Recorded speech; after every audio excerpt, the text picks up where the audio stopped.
Good afternoon, everyone, and welcome to our talk today. Are you seeking a career in the public, charity, or NGO sectors? And what is that pathway to success? My name is Rachel Carden, employability consultant in careers, employability and skills, and I will host this webinar today. We have a number of very interesting people who are here today to talk to you, who are ready to answer your questions. So I'm going to hand it over to them to introduce yourselves. So panelists, whenever you're introducing yourselves, can you tell our audience what you studied, your organisation, and tell them your position, please? So we're going to start with Niall. If you just want to turn on your camera, Niall, and introduce yourself. Good afternoon, everybody, and thank you for inviting me to your event this afternoon. My name is Niall McAvoy. I'm an area manager with the Probation Board. I have been qualified as a probation officer for the last 20 years and have worked in that capacity in Northern Ireland as well as in England. My pathway commenced following the A-levels, much as the same as yourselves, at school in Newry, and then I did a law and politics degree and went on, following completion of my undergraduate degree, to do a postgraduate in social work in the late 1990s. And after that, I got involved in probation. Thank you. Great. Thanks so much. You just keep us stay on camera there for a second now, so everyone can see you. So then we've got Shifra Healy from the. I'll let you introduce yourself, Shifra. Thanks, Rachel. Hi, everybody. I'm Shifra, and I work for the Community Foundation in Northern Ireland as Director of Development.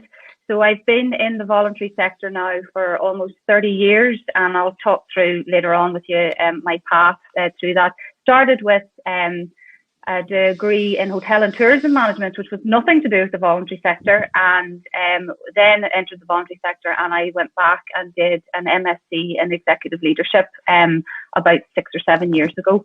So that's my sort of route to being here today. I'm looking forward to talking to you later. Thanks. That's great. And you just keep your camera on there as well. And then we're hopefully having Maria Claire. I'm not sure if you're on just yet, Maria Claire, joining us at some stage during the presentation. We're just getting her signed on at the minute. So thank you both very much. So you can both turn off your cameras, if that's okay, and your audio. So after our panelists speak with you, there'll be a Q&A session at the end of the presentations. You're welcome to ask any questions at all, because the questions are private. So you'll see at the side of your screen or on your phone, you can just type in the questions, and then myself and my colleagues in the background will be able to ask some of those questions. Can I remind you that this webinar is going to be recorded?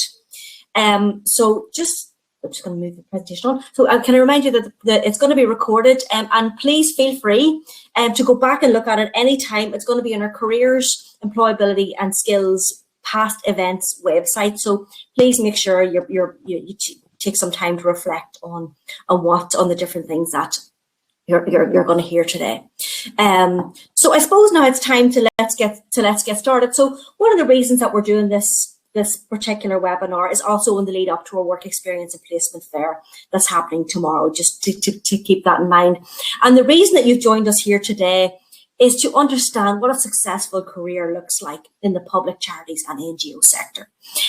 What skills and experience are needed, and what are the opportunities available, and how do I build up my portfolio?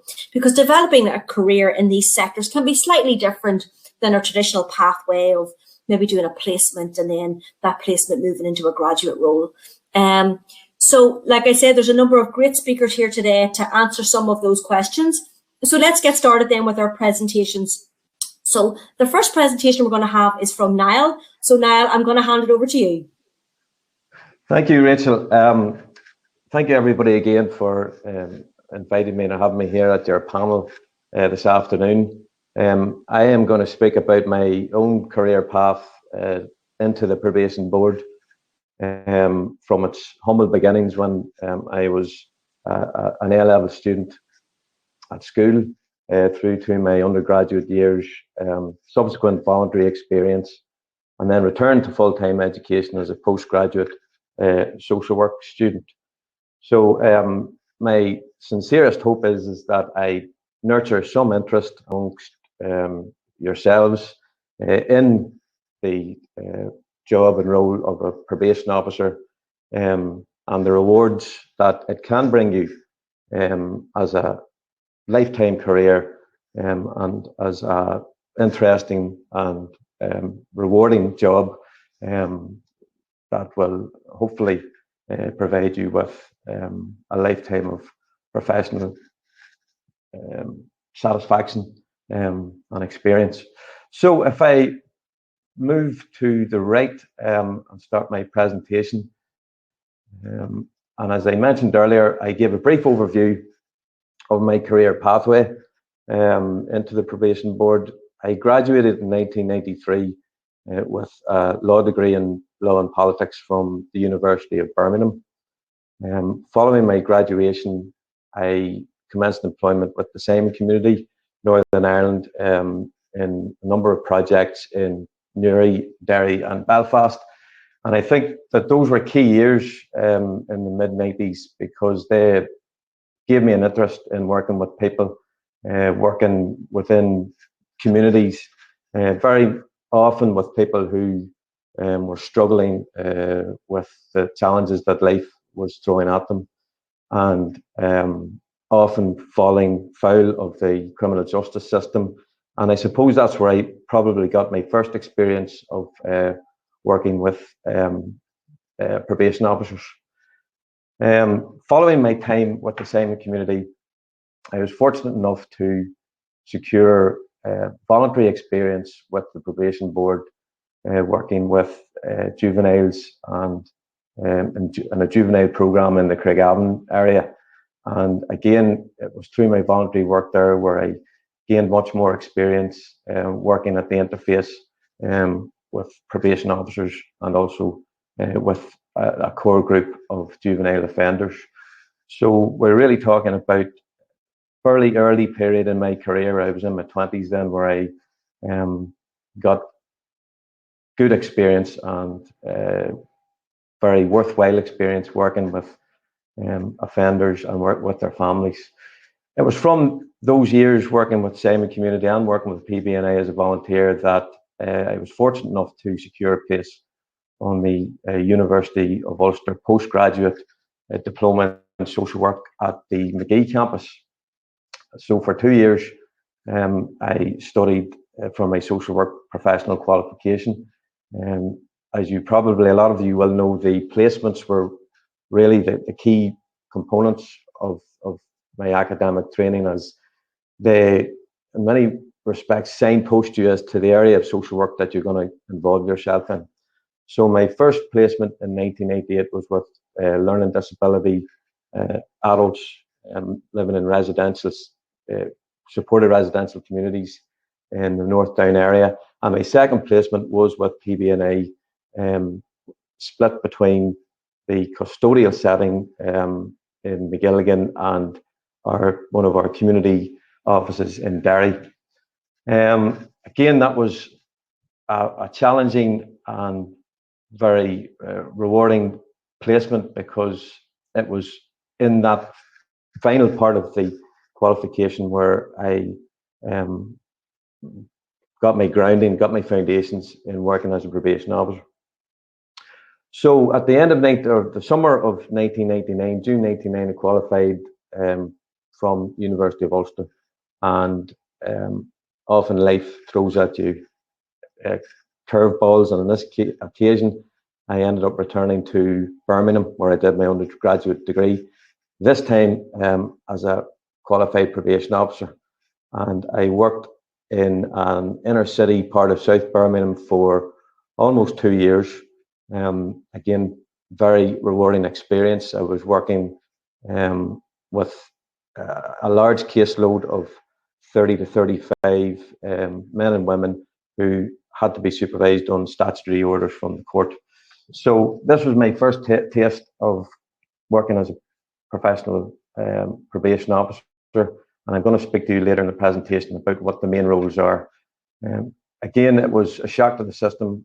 Obviously, Birmingham, a big city, and there were a lot of challenges there at the time, particularly in terms of Class A drug use, which wasn't maybe a phenomenon here at that time.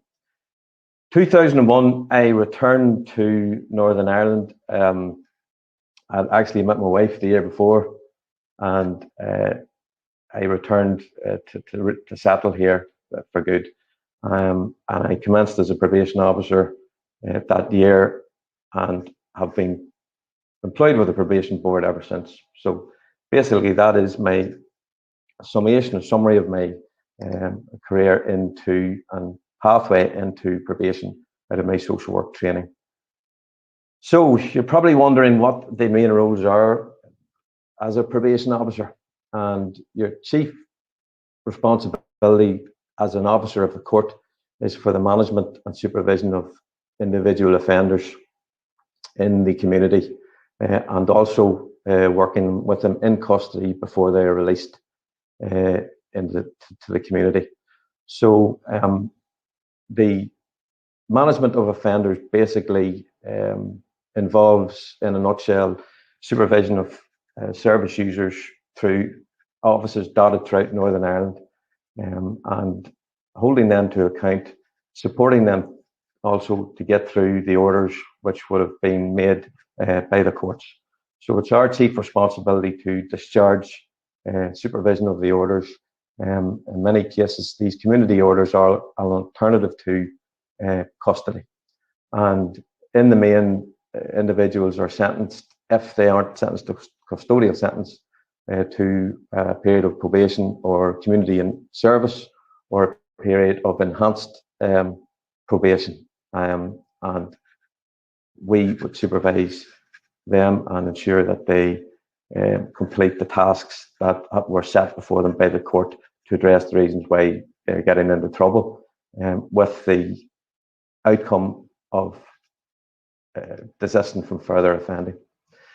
Another chief task of the probation officer is to write and complete reports for the courts and for the licensing panel. So I would urge a lot of you who enjoy report writing and who enjoy the process of putting together a report to seriously consider the probation officer job as a role for you, because it is a big component of our work, and it is a very important and key part of our suite of services to the courts. So basically, before, in most cases, if a custodial sentence is being considered by a judge, there will be an adjournment, and probation board will be tasked to complete a report for the court. So it's an important document, and it forms an integral part of sentencing. Another role is representing probation in court, and again, this is one of the attractions for many of us, and what got many of us into probation in the first place. Just to hark back a bit to my early years, I remember doing or having work experience when I was at school 30 plus years ago, and the first time I think I seen a probation officer was in court, and he was standing up and he was speaking to the judge and to the court about a particular case. So we are a major part of the whole court process, and again, if that is something that you like and something you think you would be good and interested in, I would recommend it as a major attraction to this job. You will be right there in the middle of the sentencing process and the whole court environment. So it's a major part of our job. And lastly, we complete reports for the Parole Commissioners for Northern Ireland for individuals who are in custody and have to be considered for release. So that's broadly our role. Our ethos is restorative, and it's a major part of our mission statement, and that is that we look to, with our service users, for them to restore something positive into the community, to counteract the negative which was caused to their communities through their offending. And that's more and more a part of what we do. It always was, but it's certainly to the fore in our work. And again, it's a very attractive part of our job, insofar as you will be working with communities, with the statutory sector, in addressing offending and making communities safer through individual work with our service users. Obviously, reducing reoffending is a major part of our remit. and that is our raison d'etre. That is what we want. We want to help individuals help themselves to move on and adopt a lifestyle which is law-abiding and rewarding for them. We aim to also provide training opportunities through our partnerships with employment agencies like NIACRO. Our community service order is a major part also of our work with our service users, in that we seek to retrain them and show them new skills and new opportunities that may take them into a different employment pathway and away from the need to offend. And again, we're responsive to community need. We work across the piece with the charitable and voluntary sector and also the statutory sector in seeing what is the need that PBNA can help in addressing problems in the community. A major platform of ours for which we involve ourselves with are the police community and safety partnerships with the local councils. So we're an integral part of those forums, and they look to address issues in the community which we can help with. Just briefly, again, as I said, PBNA are part of the process of addressing offending and leading to rehabilitation of our service users. I'm going to quickly wrap this up because I've slightly run out of time, but again, this will be available later for you to look at. We work with partnership across the various agencies. Our facts are available on our internet as to the amount of people that we work with. And just to reiterate that our skills and the skills we're looking for are good report writers, people who can motivate individuals, who are good working with teams, and they're confident working in the courts and with the community and voluntary sectors. So just to finish, we are an enabler of change. We look to assess risk but address need, and we look to protect the public through rehabilitation. And I really have nothing more to add to that. I'm happy to take your questions at the end of this input, and many thanks. That's great. Now, I'm just going to go back one slide there just to highlight some of the community service placements, if you want to highlight that to the students, because that's a very important part of the whole presentation, I think.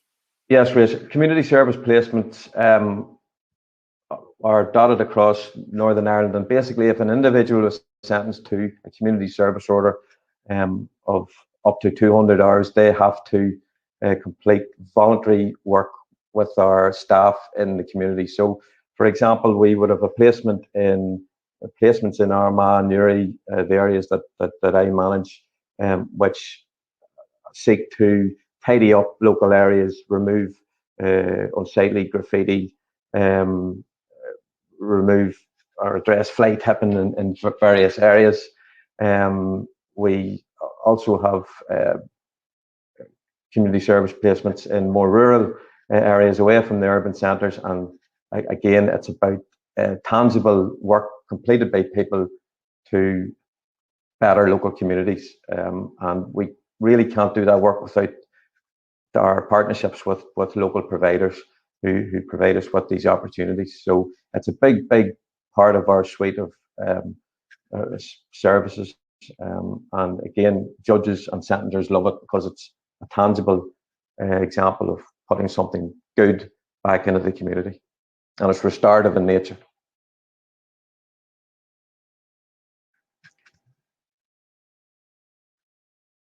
I can't hear you, Rachel.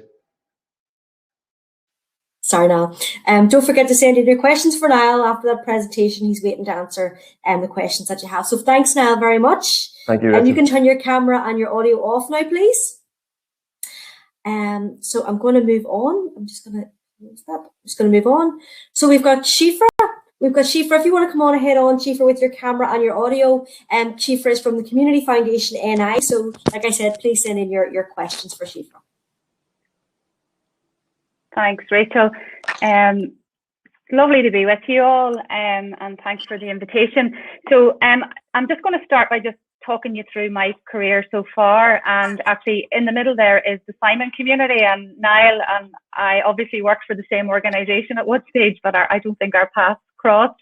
But I started with a degree in hotel and tourism, as I said earlier, and when I finished my degree, there were absolutely very few jobs around in Northern Ireland or anywhere actually in the UK or Ireland, and a lot of my friends and colleagues at the time left the country, and thankfully a lot of them have come back. But I was very fortunate in that I got a post with a training scheme called the ACE scheme at the time, and I got that post with Cooperation Ireland, and that opened up huge opportunities for me for the next 30 years. So, I mean, if there are opportunities for you as graduates to join a graduate placement scheme or to get involved in any of those, I would encourage you to take those up. They are hugely beneficial to you and also to the organisations that you might work with. But I started with Cooperation Ireland, and there I was doing things like organising conferences, twinning councils right across Ireland, right from that to organising the Maracycle, if any of you remember or have taken part in that event. And then I moved on to the Simon community about 3 years later, and that was my first role in a kind of a supervision stroke management role. And I had two fantastic mentors in there. And again, I think wherever you end up in your careers, find a mentor or a coach, somebody who you can respect and you look up to, and somebody who will encourage you and develop, help you develop your career. It was hugely important because, and particularly within the voluntary and community sector, which sometimes can be quite small, and Simon Community is probably one of the larger organisations in Northern Ireland, but in there I got the opportunity to work across different aspects of the role and the organisation. You could have been on a sleep out with homeless people one night, and then you could be writing a grant application the next week. But that was all because I was given those opportunities, and I looked for them. So I would really encourage you to do that. I then moved on to the Princess Trust, which is a UK-wide charity. So again, within the charity sector, if any of you are interested in that, you'll know there's very small organisations, there's UK-wide, there's international. I'll come on and talk a little bit about that. But really, in terms of career development within the sector, you do need to move around a little and experience the different structures, and you can specialise in the larger charities. So within the Princess Trust, I suppose I moved into more of a development role, and I was working with the corporate sector. I was working with boards. I was helping young people set up businesses on volunteer programs. And again, I think the big learning for me there was working with a UK-wide charity. And again, after 3 or 4 years, I moved on to Northern Ireland Hospice, which is quite a large organisation. It has about 300 staff. It has the children's hospice. It has the adult hospice. It works in the community. It has obviously the hospice settings themselves. But I was there for 14 years, which was quite a long time. But the organisation was large enough to allow me to develop my career within that. And I did end up as a director in the Northern Ireland Hospice. And, that involved working with 28 shops right across Northern Ireland. There were 75 staff in the team. We were doing everything from building a new hospice to operating just the day-to-day work. I was working very much directly with the board at that stage when I left hospice. But again, they invested in me, I have to say, and I have to be very thankful for that, because they gave me the opportunity to go back and do an MSc in executive leadership. And there were 14 absolutely brilliant years. Again, I had a brilliant manager and mentor in there initially who really encouraged and supported me to develop my career. And about 4 years ago then I joined the Community Foundation.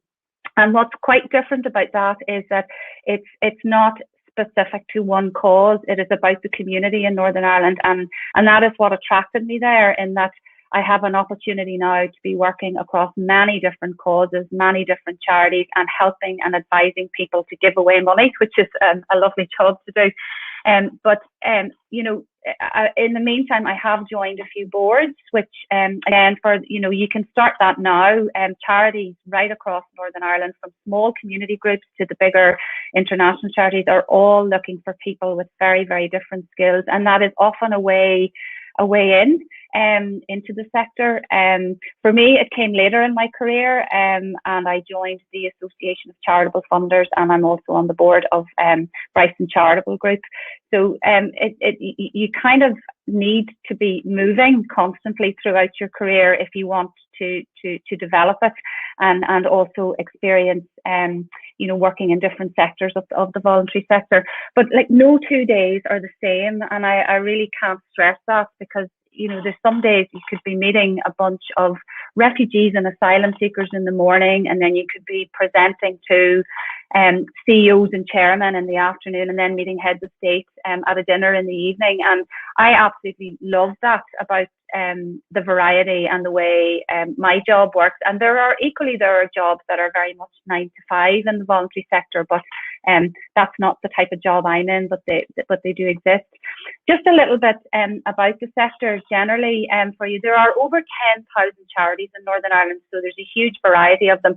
Most of them are small. In other words, they're operating on budgets of less than £5,000 a year, and they're also voluntary led. So there are huge opportunities to volunteer at a local level, either now or when you graduate. And it's a really good way into the sector and to experience how it all works. The actual worth of the sector to Northern Ireland is huge. It's 1.5 billion. So you can see it's sizable in terms of its scope. There are about 56,000 people employed by the voluntary sector in Northern Ireland, and 250,000 volunteers. Most of the organisations, you'll see in the top right-hand corner of the slide there, most of the charities in Northern Ireland are based and only work in Northern Ireland, actually over 80% of them. Then there's about 6% would work on an all-Ireland basis, and then about 7% on a UK-wide basis, and then you have an even smaller number, about 4% would be working internationally. So there's huge variety in the types of organisations that you can get involved in. And I've never worked for an international charity, but I've worked across the other three, and they're all very, very different. And the kind of issues that charities are going to be looking for or working within, if you like, tend to be within these four. So education, health, religion is a big sort of basis for charity, particularly in Northern Ireland, and then youth, the youth sector. But I just want to touch very briefly on the terminology, because it can be quite confusing. You'll hear charity, you'll hear community group, you'll hear not-for-profit, social enterprise, third sector, NGOs. There's so many different governing structures, but essentially they're all in that space of being for the community and not for profit. Where profits are generated, they tend to go back in to the sector in some shape or form. So they're not for private profit, I suppose is what I should say. I want to touch just briefly on the voluntary sector around the governance, and that is what makes it very, very different to other sectors, in that they're all governed by a board of trustees who are voluntary. They must be voluntary, so they can't gain any benefits, and it's all regulated by the Charity Commission for Northern Ireland.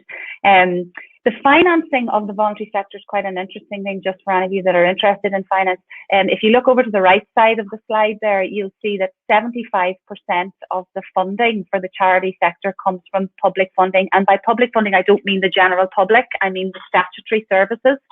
So there's a huge amount of reliance on the statutory sector in Northern Ireland. But you can see most people would sort of think, well, maybe lottery is the biggest funder, or the general public are the biggest funder, but not in Northern Ireland. It's actually the government are the biggest funders of charities. But that will just give you an idea of the finances.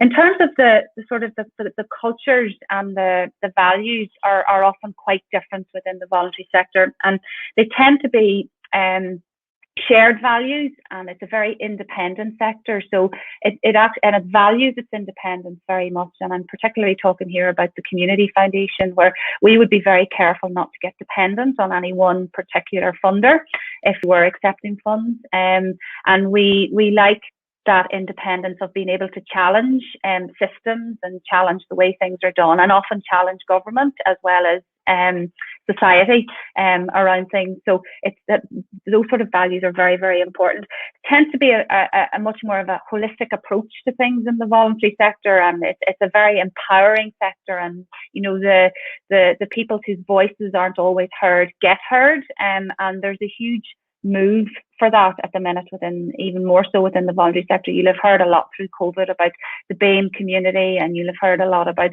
lived experience and, even issues like domestic violence, mental health. And charities now in the voluntary sector are looking for people with experience of those issues to be joining their boards and to be joining their staff teams.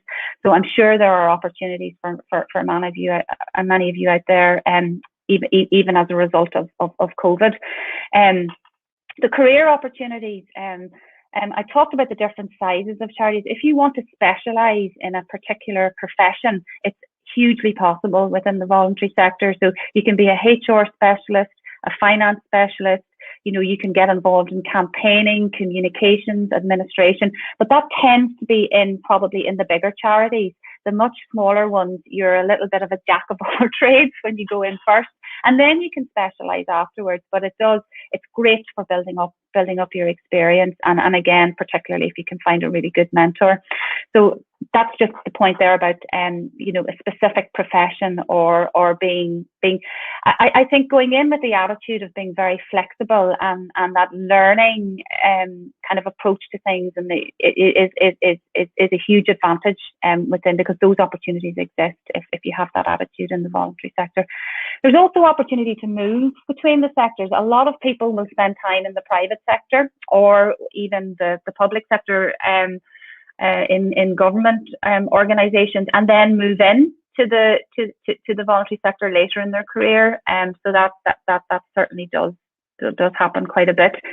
Some of the benefits that I've found with working in the voluntary sector would be there's huge job satisfaction, and I think Niall touched on that earlier in his presentation as well. And there's huge fulfillment. I had a picture of my family up on the first slide, but that's a really important part of my life, and I've been able to have 4 children and be around and be very much part of their lives and have a full-time career in the voluntary sector. So that flexibility that was offered to me throughout my career has really helped me be able to do that, and I value that because that's really important to me. The salaries are often they at some with the bigger organisations, they can be comparable with private and public sector organisations. Well, public sector, maybe not private sector, but generally they're lower. But there are many more benefits that I really should stress that you do get through the voluntary sector. And even where I work myself, I mean, we get our birthdays off, we get volunteering days, we have a health cash plan, we have quite a good pension scheme.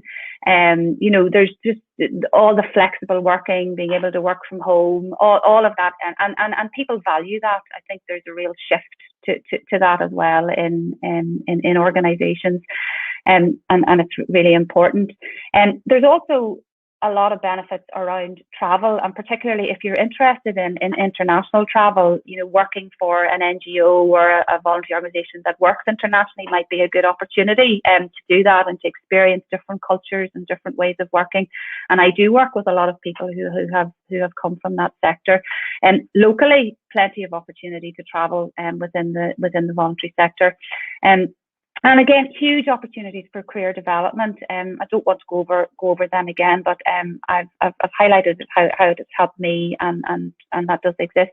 I want to mention challenge because it's often, I think, perceived as kind of the easy job, or the place you might go just to do something nice. It is definitely a career with a purpose, but it's not easy, and it's very challenging because you're always challenging systems, and you're challenging expectations and perceptions, and you're trying to make a change within something, whatever voluntary organisation you're working in. And it can also be hugely competitive, particularly for paid employment, but hugely rewarding at the same time. So I think like some tips on, and these are just my own kind of personal reflections and what I would share with you, is if you are interested in a career, your passion for the cause or the issue that you're working on is important, particularly with a smaller organisation. When you're into a kind of a profession, as in finance or communications, you can probably bring those skills to any organisation, but definitely if it's about a purpose, you need to have a passion for that purpose.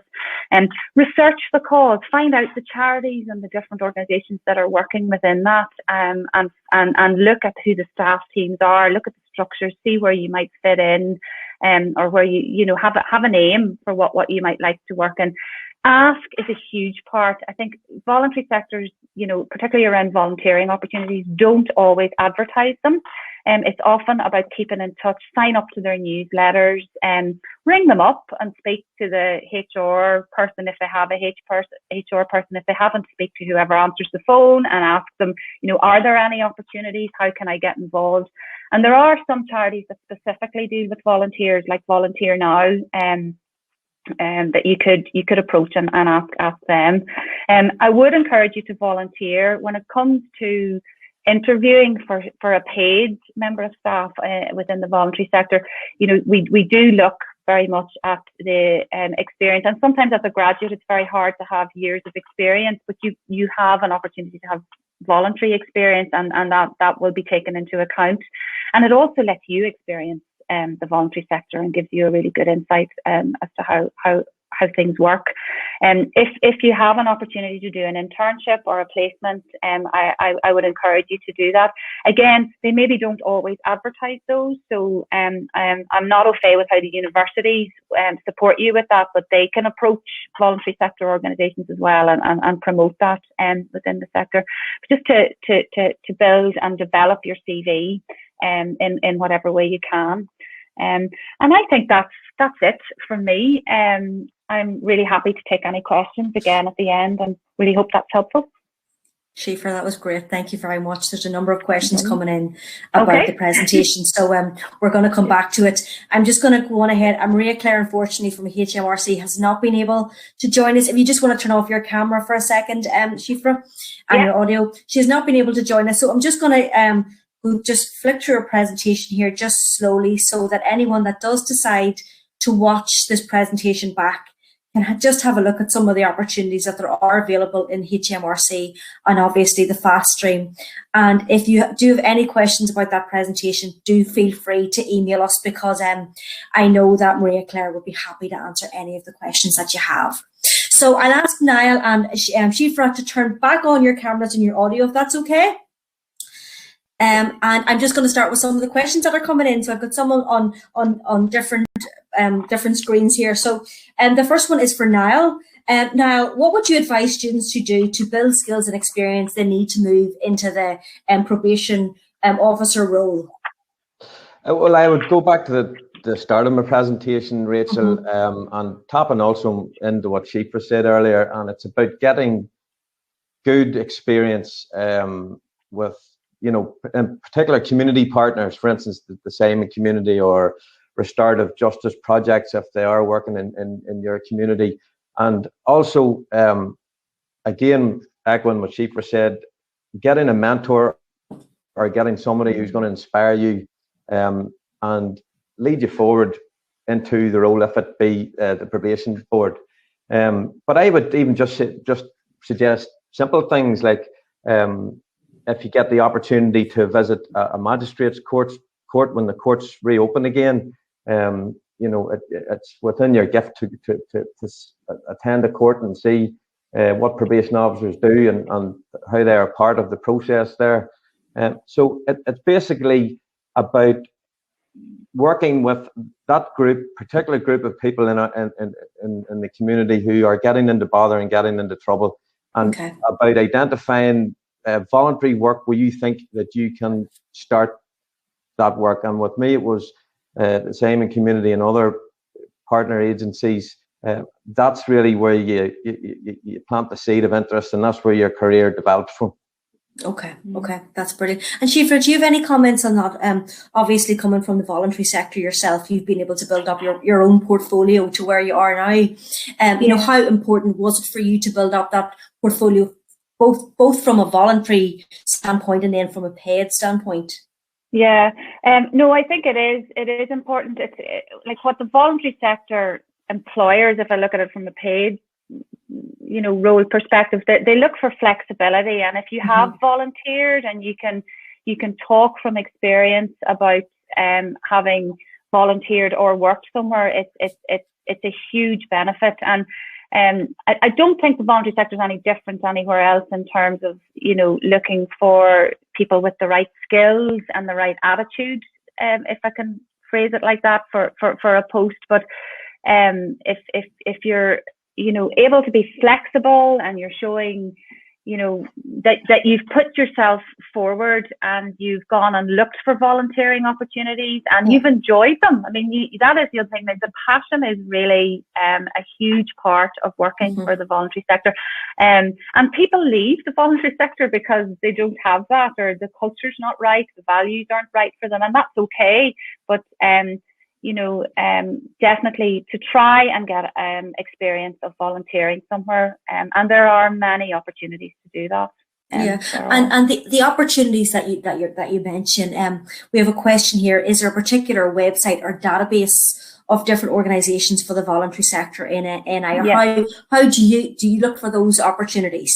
Yeah, well, definitely. I would contact Volunteer Now. That's one. They're like an umbrella body for volunteers, as well as organisations that are looking for volunteers. So I think they're if they haven't already developed, they're developing a matching service. So definitely get in touch with Volunteer Now. I would go back as well just to what I said earlier about lifting the phone, doing the research. If there's a particular cause or issue, or even geographical area that you're interested in doing some voluntary work, like we're all at home at the minute, or many of us are at home, and we're stuck within geographical areas. There may be opportunities for you to do some work, and I know groups aren't necessarily meeting at the minute, but they may be doing some telephone advice service, or befriending services where they're maybe calling in. And, some of us do this naturally as well. I mean, you don't have to be formally volunteering either. You can be, if you're somebody who, you call on your neighbours once a week just to check that they're okay.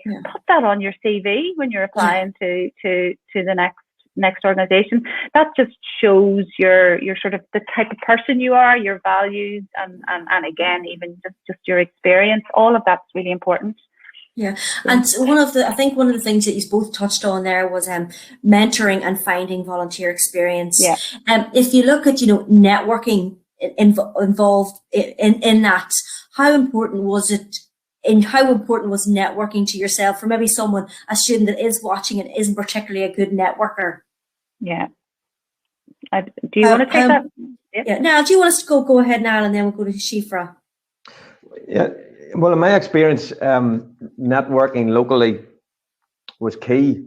To development. Northern Ireland's a very small place, as you know, and I think one of the great buzzes I get out of this job is that you do feel that you are part of your local community, that you're putting something in positive, and you're assisting people to address the reasons why they're getting into trouble and damaging communities. So I felt that my experience was that often if you volunteer for one organisation, that opens doors into other organisations.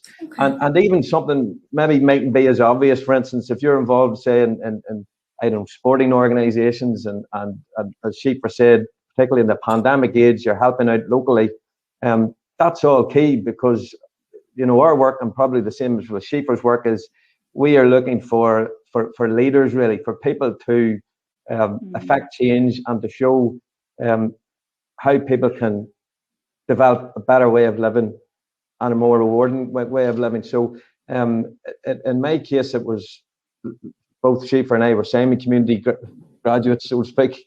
But there were other opportunities. I did volunteer with Probation Board also, but just on a very micro local level.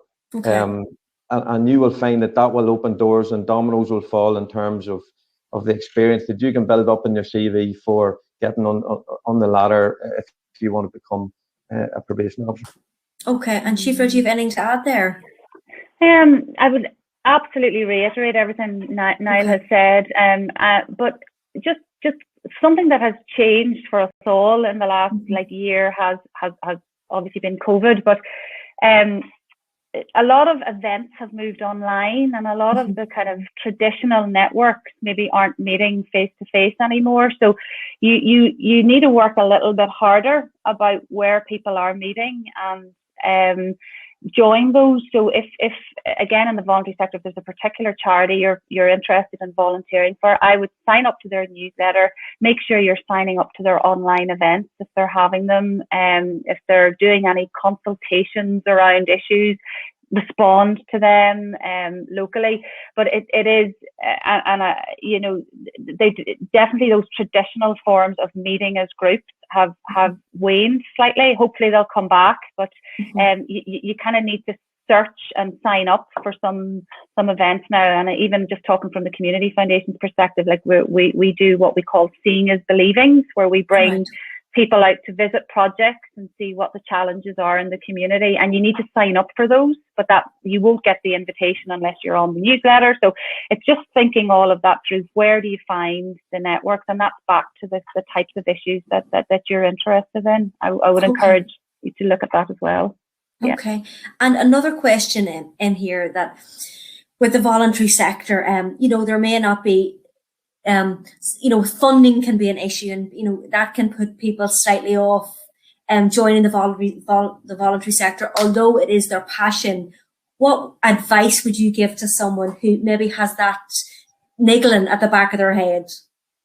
Shifra, if you want to take that, and then I'm going to go to and I suppose funding, as in, you don't mean, do you mean the salary that you might get, or it can be certainty of a post over so many years? Exactly. There are a lot of posts that might be for 3 years rather than you know, a permanent post. But I actually think permanent posts are probably like a thing of the past now, and no matter what sector you're in, you know, you do need to keep moving and developing your career, whatever sector you're in. So I wouldn't let it turn you off.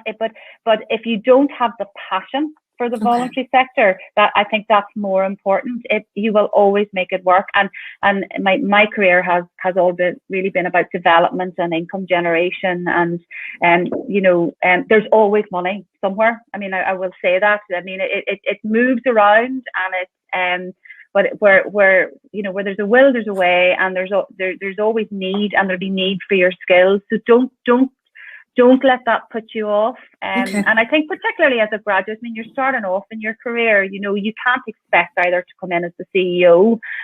You know, that doesn't work either. So, and, you know, most people at graduate level aren't kind of in, you know, they don't have responsibilities like a family, a mortgage, or and children. You're at a very different stage in your life, so use that opportunity, you know, to develop your career. Now, I have a question, and actually for yourself, what types of roles would there be for students studying history, anthropology, politics, and philosophy subjects with yourselves? Well, I mean, we would have a lot of graduates coming through the doors with arts degrees. I mean, my own case, I had to return to university to do my professional qualification for social work. So my own view is that people who've completed that type of degree, there are key skills within those degrees that they have and they can bring to the job of a probation officer, in particular report writing. As I said during my presentation, report writing is a big part of our of the probation officer's role, and those type of degrees lend themselves to the sort of individuals that we want. I focused, Rachel, very much on probation officer roles, but there are other opportunities also with probation board for instance, trainee forensic psychologists or community service supervisors. So, you know, there are a number of different avenues into probation and the work we do, but the degrees that you have mentioned for the probation officer role, they'll still require the social work qualification post-grad, but the skills are there. You know, I mean, my own degree was a law politics degree, and again, I felt that it gave me a grounding in report writing and an awareness of the overall, you know, context of criminal justice. at a very early stage. So I would encourage anybody, and the person who asked that question, to to build on their experience and to do their social work qualification, which will complement those degrees. Okay. We're going to come to an end because I've one final question to ask you just at the end. So I want to say a massive thank you. Your presentations were brilliant. A massive thank you to you both for giving up your time to come in today, to speak to ourselves, to speak to the students watching today with some great questions, and we really, really appreciate it. I just want to also thank Nuala in the background and Karen in the background for their help and support today as well. So just to end off, just a question for yourselves. If you're looking back to maybe your 20-whatever-year-old self whenever you graduated from university, what, knowing now, what would it be knowing the information that you have now at hand, what would be that one thing you would tell yourself maybe on graduation day? And maybe we'll go to Shifra first. Wow. What would I say to myself?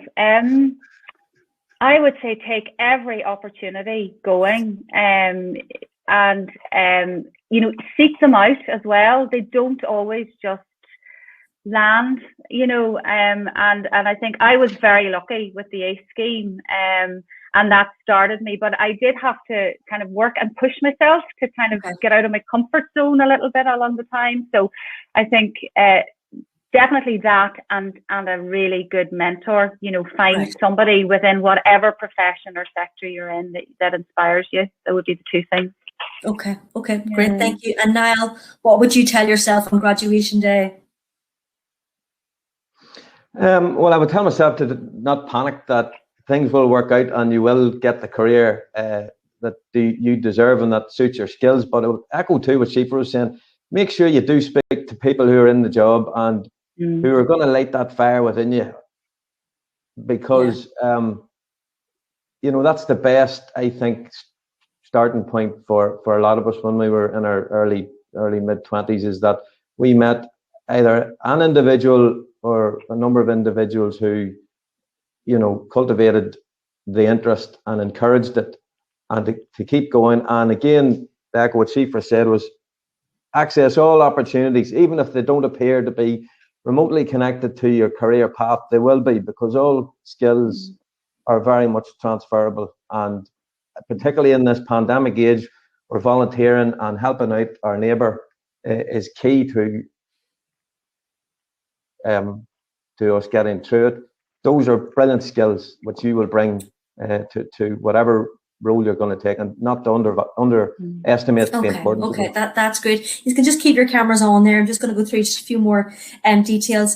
Obviously, then following on from these panels, we've got our work experience and placement fair, and it's kind of what Niall and Shifra said. It's the opportunity at our work experience and placement fair to put yourselves out there to some of the voluntary and charities that will be participating in that fair. Come along, ask questions. In some cases you find out you don't want to work in the voluntary charity sector or the public sector, but in a lot of cases you find out that you do. So the work experience and placement fair is the perfect time to do that. And then within the work experience and placement fair, we will also have an Explore Creative Arts panel, which will take place tomorrow at 2:30. Don't forget to follow us on our social media. Which you'll find out all the upcoming events that are taking place from careers, employability and skills. And again, it's very important that to have a think about what Shifra and Niall have said today, and to go back and to look at our website and to reflect on maybe some of the key learnings that you took away today. This recording will go up on our website of past events. Yes, so on that note, I want to say a massive thank you again to both our speakers. Niall, thank you again for your time, and Shifra, thank you very much for your time. And everyone that watching, have a great day. Take care.